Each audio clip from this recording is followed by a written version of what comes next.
Hi, everybody. This is Joseluiz Morales with the Joseluiz Morales Show. Welcome back. This is episode number 21.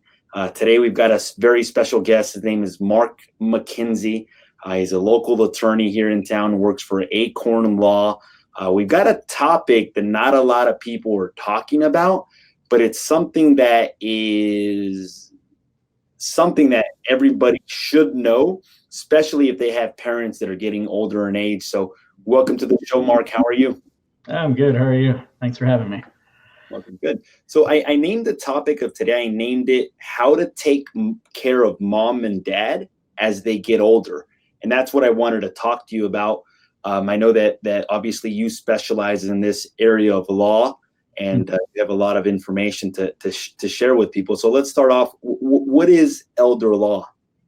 Sure. So elder law it's really the body of law and things that come into play as people get older, right? How do we take care of mom and dad when they start to not be able to fully take care of themselves, right? Or maybe they're dealing with significant health issues like Alzheimer's, or maybe they've had a stroke and now we have care, or they're ready to move out. They're going to move to assisted living or move in with a child. And just how do we navigate that? There's a lot of legal issues and problems that can come up, especially without planning. So elder law is the body of law and the practice of helping that segment of the population and helping families really to navigate what is a pretty challenging time during their life. So what I'm understanding is that someone gets older, there's certain things that happen in their life that they can better prepare for the day, for in case they become incapacitated or that sort of thing. Exactly. And it may never happen, but often, particularly later in life, it may not be fully incapacitated, but certainly planning for if they have a health event where they can't manage things themselves anymore. But also just making sure they don't become to victims, making sure that the people they want in their family can step in and really help take care of them, and without issue, right? Does that happen here in Ventura County, where people become victims of as they get older, that people take advantage of them? And unfortunately here and like everywhere else, right? People become more vulnerable as they get older, and unfortunately sometimes it's even family members that step in and start. And it may not be taking advantage, but sometimes also families have conflict in this area. And so, if there wasn't any planning done ahead of time, if mom or dad didn't talk with their kids about, hey, this is what I'd like, this is, where I'd like to live or what my wishes are, and now they can't communicate that anymore, it can really cause some conflict within the family.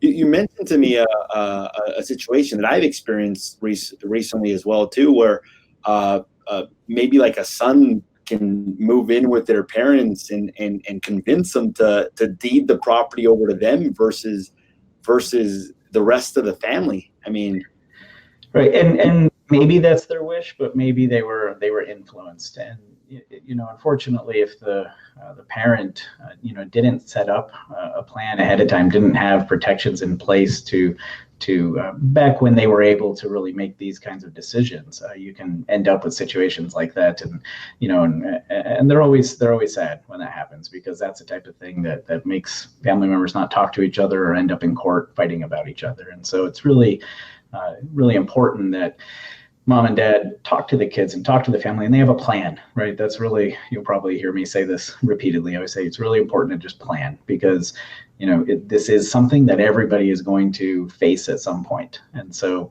planning ahead of time can really remove and protect the family that is happy today, keep them that way. Not only that, but I would imagine that things happen all of a sudden. Like, I just had a client who had a heart attack like 2 weeks ago, and he's only in his 50s. I'm pretty confident that he wasn't planning to have a heart attack at 55, So it's important, because a lot of times what I see in this area of law is that people wait, they postpone it until eventually it's too late, where you have a heart attack and maybe you can't make decisions on your own, or maybe you need some sort of help, or maybe you have a stroke and you're not mentally in the same position as you were before. So it's really important, essentially.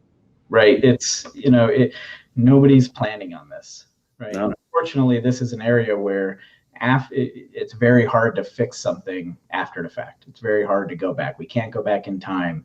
And so, setting it up ahead of time, is important. And you touched on one other thing, which is a lot of people think of estate planning. They think of it as, well, what happens after I'm gone, right? Mm-hmm. But a big part of estate planning is not after you're gone, but what happens if there's a period of time where you're incapacitated, and how do people manage that? I mean, that's as important as what happens after you die, right? And so it's a really crucial part of the planning that a lot of people overlook, or they don't pay much attention to. They say, well, I have a power of attorney, or I have this, but they don't really think it through and make sure everything is set up properly. Now, incapacitated, what are some of the examples of somebody being incapacitated? Sure. So when I use the word incapacitated, really, I mean unable to manage your own financial affairs, right? So whether you're in the hospital, or, you mentioned someone who has a stroke, they may not be able to communicate. Their speech might be impacted. Someone might become incapacitated because they have a cognitive issue, whether like Alzheimer's or dementia.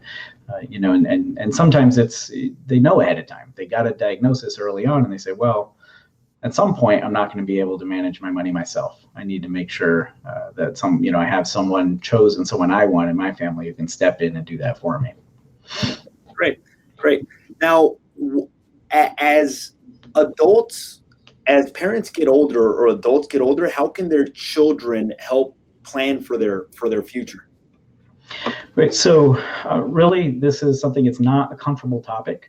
And when I work with clients, sometimes the parents don't want to talk about it, right? Or one of the spouses don't want to talk about it, or the kids don't want to. Sometimes I meet with the parents and say, I'm trying to talk to my daughter, but she just doesn't want to talk about it. So I really think the most important is you've got to be open and have that family discussion, right? And say, look, Mom, Dad, you're getting older. I want to make sure you have everything set up, and whether that means they need to meet with someone like myself to get things in order, or just talking about, what would you like? Do you want to stay home? Do you want to move in with one of us down the road if you can't live by yourself, or would you want to move into an assisted living?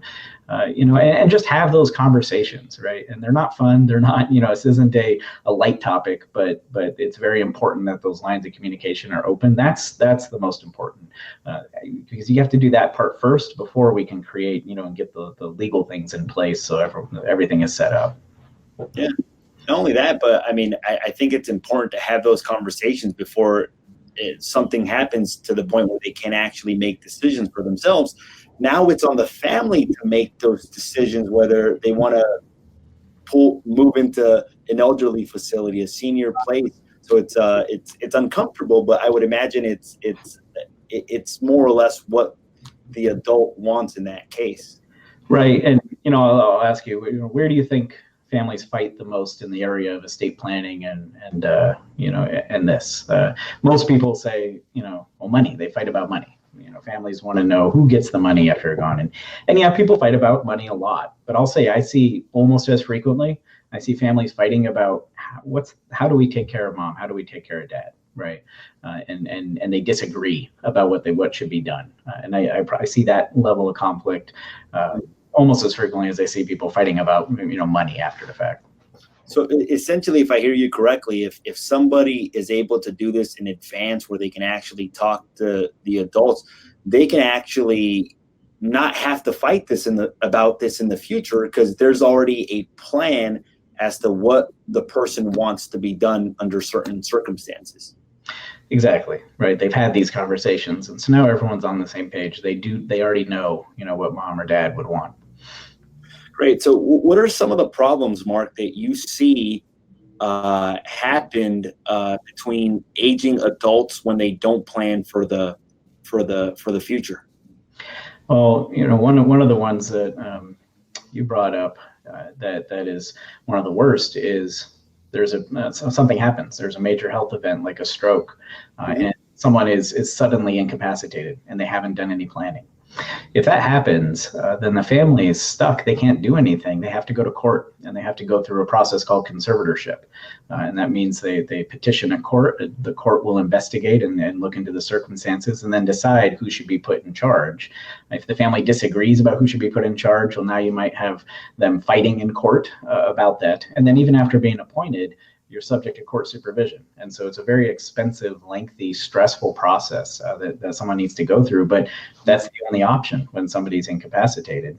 That's what you have to do. You can't just go into the bank. The bank's not going to let you access the money. They're not going to let you make decisions for that person. So that's really one of the worst outcomes. But the other big issue is kind of what I mentioned earlier, which is if you don't plan ahead of time, you're passing the buck. And I don't know about you, but in my family, if I visit a small family, I have a brother and my mom and dad, we would talk about, where to go to dinner. And that would be a 30-minute conversation, when we couldn't decide just what restaurant to eat. Now imagine you have to get all the kids together and they have to decide, should mom move out of the house and into an assisted living place or something like that, right? And so having it decided ahead of time prevents, or at least can go a long way to preventing that type of, fighting that can occur. Yeah. Not only that, but I think that the larger the family, sometimes the more chances of somebody disagreeing with something like that, or maybe not being on board about the decision completely or entirely. Right. Exactly. Okay, cool. Now, what are some of the do's and don'ts that people should not do or do when they're planning for the future? Yeah, well, really a big don't is, don't put your head in the sand. Don't pretend this isn't going to be something that you'll be dealing with. That's the thing I see the most is people put it off because frankly, nobody is planning to die tomorrow. Nobody's planning to have a serious health event tomorrow. So the biggest don't is don't put it off. The other thing I would say a really big don't is don't do this in isolation, right? If you're mom and dad, don't make those decisions with just you. Involve the kids. And if you're the kids, don't talk among each other, involve mom and dad, right? One of the biggest challenges for seniors is, particularly as they start to need help, is this feeling of loss of autonomy, of loss of control, right? And so, making sure everyone's involved in that kind of conversation is important.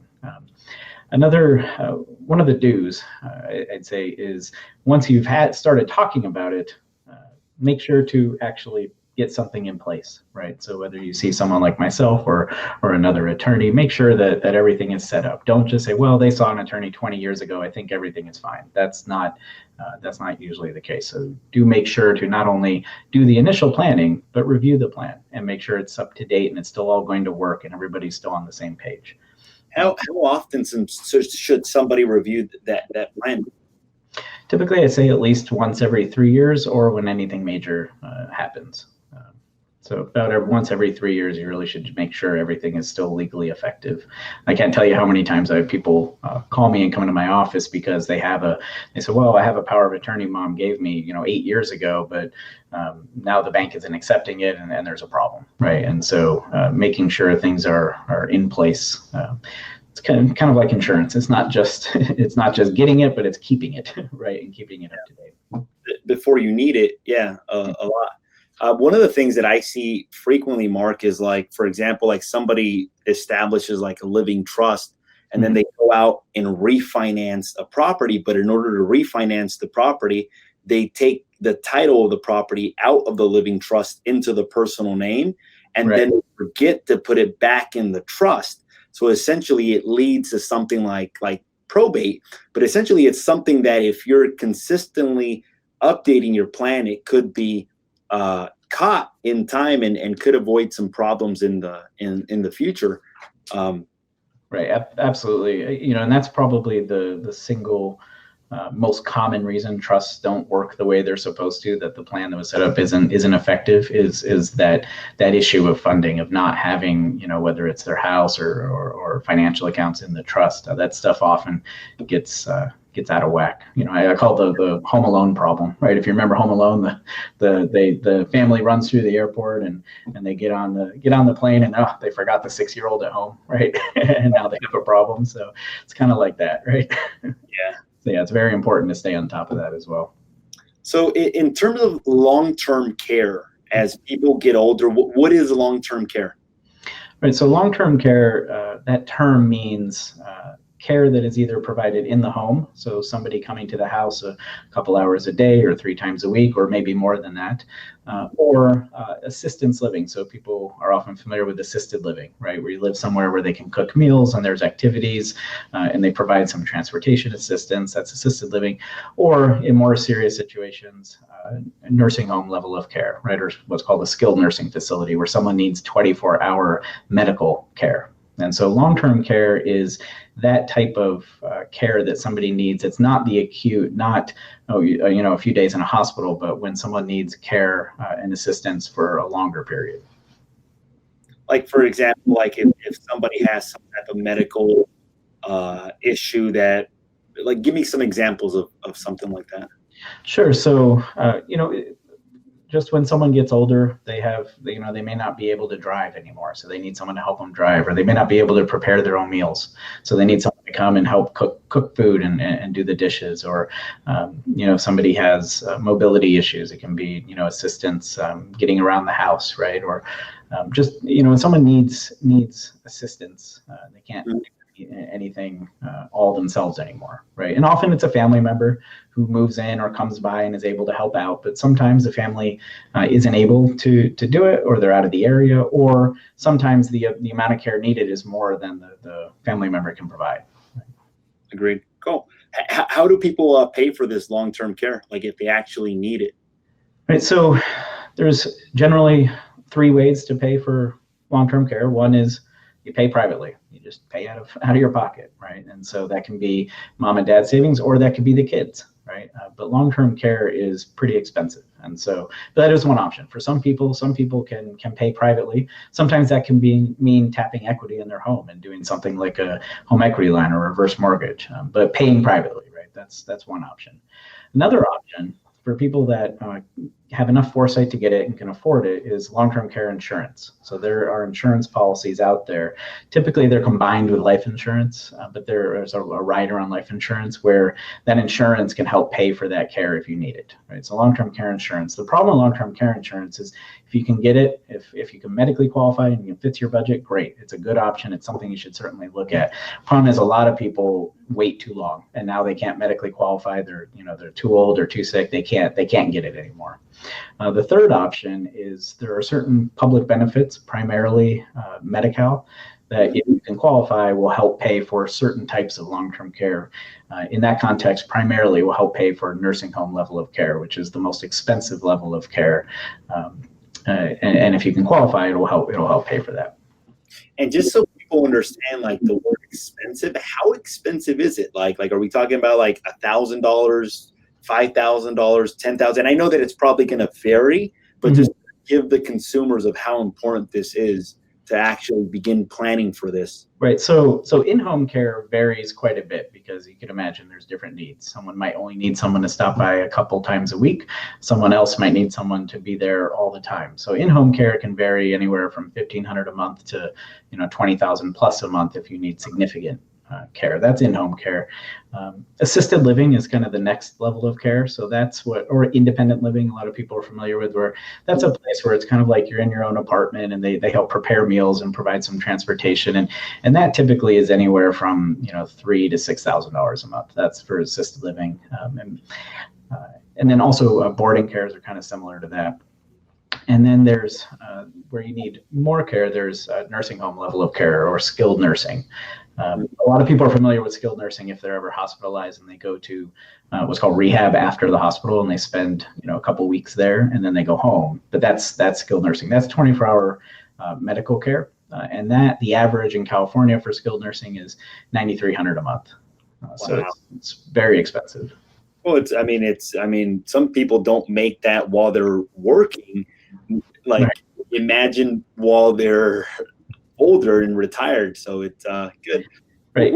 It can be really difficult, especially when there's a spouse who's still at home. So if one of the spouses needs that level of care and now they have to pay that much money, but the other spouse is still at home and needs that money to continue living and being retired. So it can be really a very huge financial burden on the family. Yeah, it can, I mean, cause fights. It can basically lead to a lot of stress. I know that you said that for long-term care insurance, that sometimes people get to an age or a situation where maybe they don't medically qualify. Is there and this may be out of your scope of expertise, but is there an age, like, is there a limit on how early somebody can start with that? Or is there a typical range when somebody should start looking into something like that? Yeah, so that's something that an insurance person could better speak to. But generally, people usually want to start looking at it in their 40s and 50s, and typically after you turn 70, it's a lot harder to get coverage. Okay, cool. So you also mentioned Medi-Cal. I've heard the term. I'm not very familiar with it, to be honest. With Medi-Cal, Medicare, what is the difference between those two? Sure, and they make it nice and confusing by naming them so similar. I've heard the term, but I just never really knew the difference, if there was a difference, to be honest. So Medicare is the health insurance that everybody gets after they turn 65. So after you turn 65, we've all been paying into Medicare, and Medicare is health insurance. So that covers your hospital visits, your going to the doctor. It's health insurance basically. Medicare, unfortunately, Medicare does not pay for long-term care. Medicare has a very limited benefit for paying for long-term care. So a lot of people have Medicare and they think Medicare is going to cover long-term care as well, but it does not. Medi-Cal, most people are familiar with Medi-Cal. That's what it's called here in California, but it's Medicaid is the federal program. Most people are familiar with Medi-Cal as low-income health insurance, and that's part of it. That's what most people are familiar with it. But it's an umbrella term. There's a lot of programs, and in this context, we're talking about long-term care Medi-Cal, which is different than the Medi-Cal that that most people are familiar with. So Medi-Cal, if you meet certain requirements, then if you're eligible for Medi-Cal, Medi-Cal will cover a nursing home level of care. Okay. And I don't know if you're open to sharing some of those requirements. Like, what would be an example of some of the requirements as to somebody who may qualify for that program? Right. So there are specific rules regarding assets. Certain assets are exempt, certain are countable. The rules are different for a married couple versus an individual. And so that's something that an elder law attorney can look at and help analyze and see, is Medi-Cal an option for you, and is it appropriate to help cover care? So that's one of the things where you really got to sit down and look at it and do an analysis and determine, can we become eligible, or are we already eligible, and what do we need to do to get it, and do we need it? Is it going to cover the care that we need at this stage? I also think, Mark, that, and this is the reason when I talked to you on the phone one time, and I was like, man, people need to know about this, because especially in the Hispanic community, there is so many misconceptions about Medi-Cal, Medicare, like all of that. Like I've heard things like, if you get Medi-Cal, Medi-Cal keeps your home, or they stay with your home. I've heard terms like, I'm going to transfer the property to my son because I'm not allowed to have a home if I want to apply for Medi-Cal. Can you go over like some of that? Is that true? Sure. So somewhat. So let's kind of talk about it a little bit. But right, that is one of the biggest myths that's out there, which is if you do go on Medi-Cal, that Medi-Cal is going to take your home after you pass away, right? That they're going to put a lien on the house, or they're going to show up with a very large bill. And while that's technically true, the law changed in January 1st of 2017 that made it relatively easy to avoid any type of recovery. You still need to do some planning. So if you go through probate, if your house goes through probate and you are on Medi-Cal, they're going to show up with that bill, right? Wow. They will if you go through probate. But if you don't go through probate because you have a trust, you won't have any recovery. You won't have to. There won't be any estate recovery. So the other thing that the law changed January 1st, 2017, is that if there's a surviving spouse, then there is no recovery claim. So that goes away. So it used to be a lot harder to avoid recovery. And I think that myth is still out there that you'll lose your home. But it's not true.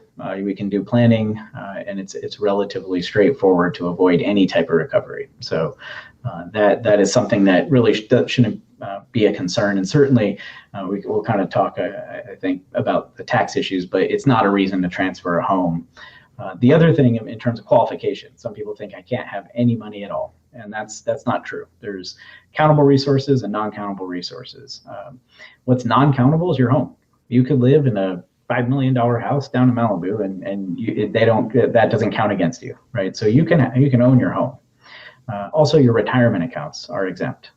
As long as you're receiving regular distributions, your retirement accounts do not count as a countable resource. So that's part of the analysis that happens when you meet and look and determine, is Medi-Cal an option? But you can certainly own a home. You can have money in your IRA or 401k and still be Medi-Cal eligible. A lot of people think you need to be completely broke to qualify. That's what I thought when I heard about it. What about rental properties? Like, are people allowed to have rentals and still qualify for Medi-Cal? No, for rental properties, that's a countable resource. So that's one of the things that if we're doing an analysis of Medi-Cal eligibility, we'd look at those, and there are certain strategies that we might be able to reposition assets to help qualification. But rental properties are a countable resource.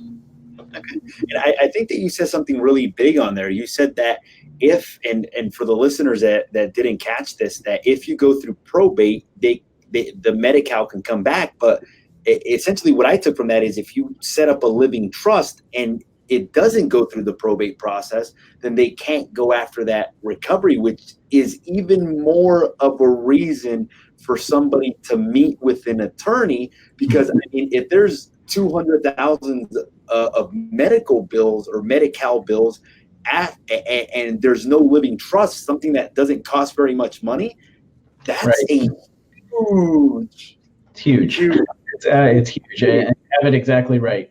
If you go through probate and you were on Medi-Cal, they're going to show up with a bill, and they get paid first after the IRS. The IRS always gets paid first, but the next in line is Medi-Cal. And but if you don't go through probate, then there's no recovery. So it's a very, very important to, especially if you're a Medi-Cal recipient and you have property, to make sure that property is not going to go through probate.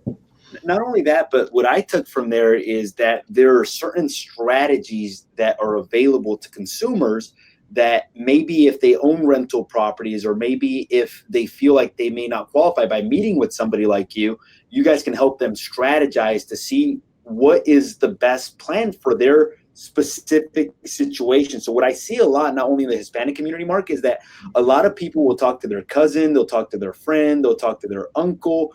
And that's how these misconceptions get started. And that's how, well, I didn't qualify because of this, or I didn't qualify because of that, therefore you're not going to qualify because of this, or I transferred the property because of this, or somebody told me this. And that's where all these misconceptions get started, not knowing that every situation is different, and that by meeting with somebody like you, they can actually tailored analysis of their specific situation. Yeah, that's exactly right. There's a lot of misinformation out there about how these programs work, and who can qualify and who can't, and it kind of gets perpetuated, right? They talk to a cousin, they talk to the barber, and it's just incorrect information. So, and the other part of it is, we're talking about how to pay for care and what are the financial pieces, but the other thing to analyze is, what care is needed and how are things set up now and how we're going to pay. And that's part of the other part of the planning, is how do we make sure, not just on the financial side that we have a plan, but we have a plan for who's going to be taking care of mom or dad, and who's going to step in, and what is the plan, right? So all of that, really, it's an area where there's no one answer that fits everybody. Every situation is unique. Every health thing that they're dealing with, every family dynamic, every asset picture, it's all unique. And that's why you really need to sit down and evaluate it and look at your options. Let me ask you, do you have to be a certain age to apply for Medi-Cal? Like, let's say that somebody needs, or I don't even know if that qualifies, but if like somebody is 50 or 40 and needs care, is that the same thing, or am I on the wrong? No, so, and remember, there are different types of Medi-Cal. So here we're primarily talking about long-term care Medi-Cal, which means you're in a nursing home. Now, there are people who are younger that do need that level of care. And so Medi-Cal, if you're disabled, aged or disabled is typically a requirement. So, but if you need that level of care, no, there's no kind of minimum age. But if we're talking about long-term care Medi-Cal, right, there's other Medi-Cal, which is the health insurance Medi-Cal, and that's different. Yep. So let me ask you this: what is a living trust? Because we touched base on this a little bit, and why somebody have this, and when should they get it? I mean, should they wait till they're 50, 60 to get it, or what's your feeling on that? Sure. So a living trust or just a trust is, think of it, it's kind of the main part of an estate plan. Right. And an estate plan is, what do I want to have happen with me while I'm alive if I'm ever incapacitated? And what do I want to have happen after I'm gone? That's really when someone says estate planning, that's what we're talking about. Who makes decisions and what's going to happen? So the trust here in California, a trust is the main document that goes into an estate plan. There's a number of other legal documents, but that's kind of the main one. And so why do we want to trust? Everybody's familiar with the will. So I get that question all the time from clients, which is, should I have a will or a trust? What's appropriate for me? And everyone's familiar with a will. A will is what, we see on TV and everyone knows what a will is. Right? And so, but maybe not so much a trust. Or they might think, well, trust is only for really wealthy people. And, that's not me, right? So a trust is really it's like a will substitute. The big difference between a will and a trust is a trust does not go through probate. A will does go through probate. Now, probate is the court process to administer an estate. And so a will, or if you do no planning, your family goes through probate. It's a lengthy, expensive process that I know you're very familiar with, and something that should be avoided at all costs, not just to avoid Medi-Cal recovery, but in general, it's going to cost the family a lot of money and time to go through that process. So we use, in California, attorneys like myself exclusively use trusts for estate planning because trusts avoid probate. Your family doesn't have to go through court and pay all those unnecessary costs and expenses related to it. So why would somebody use a will versus a trust if it almost seems like the trust has a lot more benefits? You wouldn't. In California, you wouldn't. Now, sometimes what I run into is clients who have family or friends that live in other states, and they say, well, my uncle just has a will, and that might be fine in the state he lives in. Some states probate is not so bad. It only costs a few $100s, takes only a few weeks.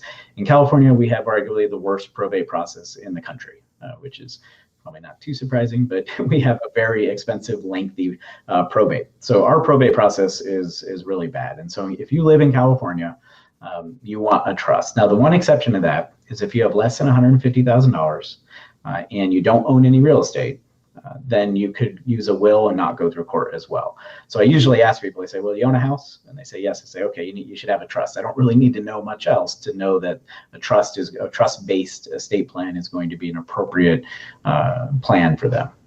At least here locally, just because the values are what they are. And it's not what the equity they have, it's all the value of the property, right? Correct. Right. When they calculate the attorney's fees and the executor fees, it's calculated on the gross estate, meaning they don't care what your mortgage balance is. The fees are calculated as if you have no mortgage. Great. And essentially, I mean, if you own any real estate or you owned anything larger than 150,000, you should have a trust no matter the age, right? Because you never know what could happen, when it could happen. Right, and that's a thing I mentioned earlier. Is this is an area of law where we can't go back in time, right? And nobody wakes up planning to die today, right? I mean, that's the truth.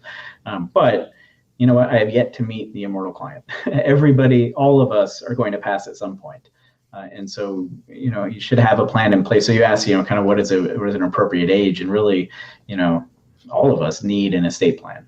Mm-hmm. Yeah, I heard a term that somebody said that we all have an expiration date. We just don't know when it is. There you go.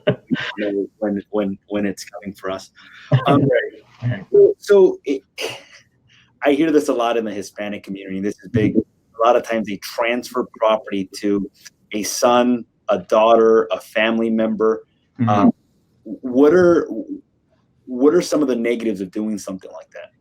Right. So I see. So we talked probate. Probate is something we want to avoid, and I think most people have some understanding that probate is something we want to avoid. Well, a trust isn't the only way to avoid probate. So probate was the only thing we were worried about. You might transfer a property to a son or a daughter, or you might add them as joint tenants. So, and I see that sometimes. Say, well, okay, and you know what? Doing that will avoid probate. That does avoid probate.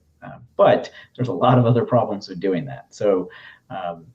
One, let's talk about just putting somebody on the deed, right? Because I see that a lot. Well, I'll just put my daughter on as a joint tenant, and that way it won't go through probate, right? Well, if you do that, there are two big problems. One, you likely just cost your daughter quite a bit in taxes when she sells the house down the road. She's going to pay a much higher capital gains tax bill than she would otherwise. And two, you now own property together. So if she has problems, they're your problems. Right. So if she gets a divorce or gets sued or goes through bankruptcy, she now owns part of your house. Right. Or what if you have a falling out?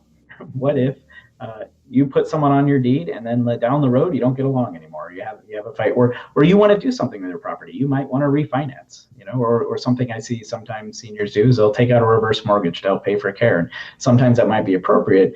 The downside of that is that means less money going to the heirs, right, to the kids. So if you already put one of those kids on the deed, and they might say, no, I don't want you to do that. And it really, now you're a co-owner, and you really gave up a lot of control, even the tax issue aside, as well as their problems are now your problems, right, because that you own property together. The other thing you see is an outright transfer. Say, I'm just going to give it to my son or daughter.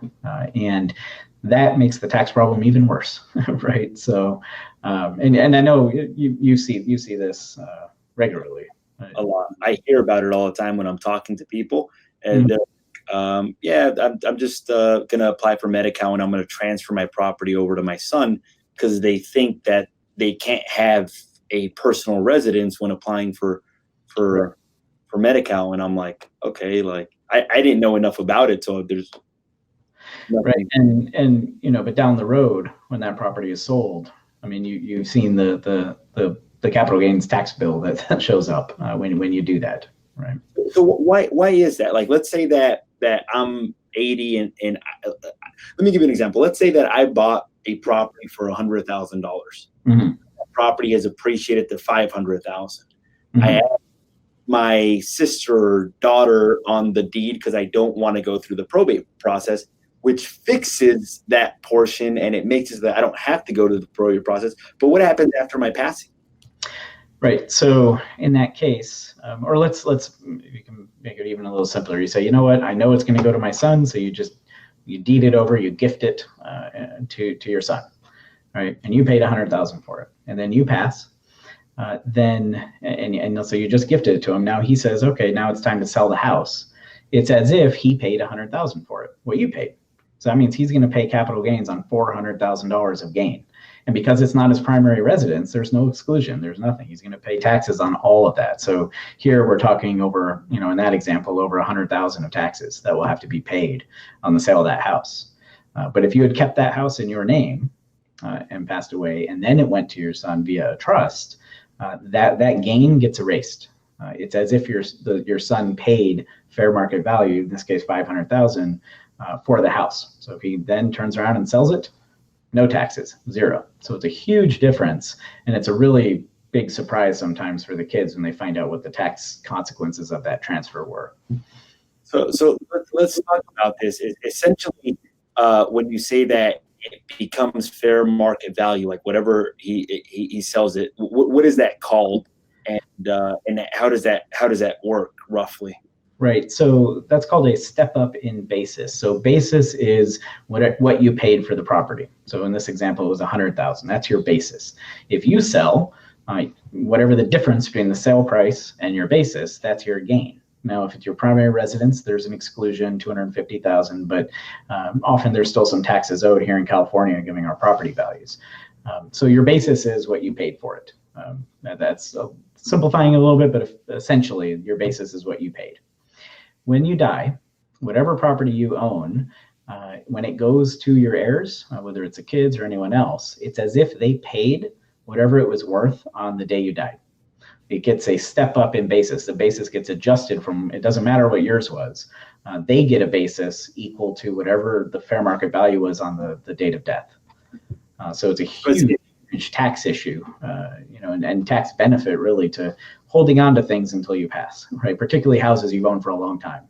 Not that, but like aside from transferring property, sometimes like if somebody just transfer the property to their son and they pass away, now instead of getting the step up basis, they got to pay taxes from the price that they originally purchased it at instead of waiting to transfer it until they pass. The other thing that I noticed, Mark, is that in some cases I come across clients who are selling property and they're like, well, look, I don't think I'm going to be around for in the next 5 years. I just want to sell the property because I don't want to leave any problems for my son. And sometimes like the amount of taxes that they're going to pay on the sale is so high that it may be in their best interest to just wait until after they pass because they get the step up basis. And now if they sell, the amount of taxes could be little to nothing, essentially. Right.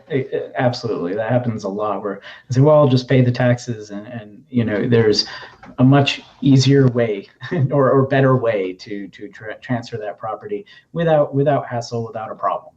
And not pay that huge tax bill, right? Given our property values here, that tax bill, I mean, it can be 6 figures, right? I mean, it's a huge, and that's money that doesn't go to the kids, right? It's money that doesn't go to your family. It's money that goes to the government, right? And I'm anyone who likes paying taxes. So it's, there's definitely, and that's part of what the analysis needs to be is say, well, this is what I want to have happen in this property. I'm moving out. I don't want to live here anymore. I'm going to move into assisted living. Let's just sell the house. Well, maybe that's a good choice, but maybe not, right? Maybe it makes more sense to hold on to it for a little while, maybe rent it out, or just hold on to it and wait, right? And depending on how much gain, and that's part of the analysis that needs to be done when we're looking at the overall planning. We have to take into account the tax issues as well. Yeah, good. Is there anything else, Mark, that you feel that our viewers should know?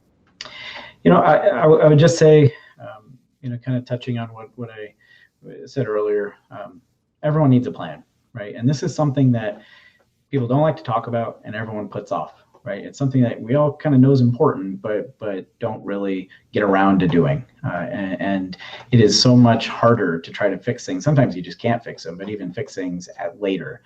Planning is really, really important. So if you've not done planning, been thinking about it, I would encourage you to take a step forward and actually do some planning. And if you've done planning previously, but it's been a while, the average estate plan is reviewed once every 17 years. Well, think about how much can happen in 17 years, right? It's hard to imagine. My daughter's 3 right now. She's going to be in college in 17 years, right? There's a lot happens in that time. So if you have an existing trust or an existing plan, reviewing that and making sure it's up to date is really important.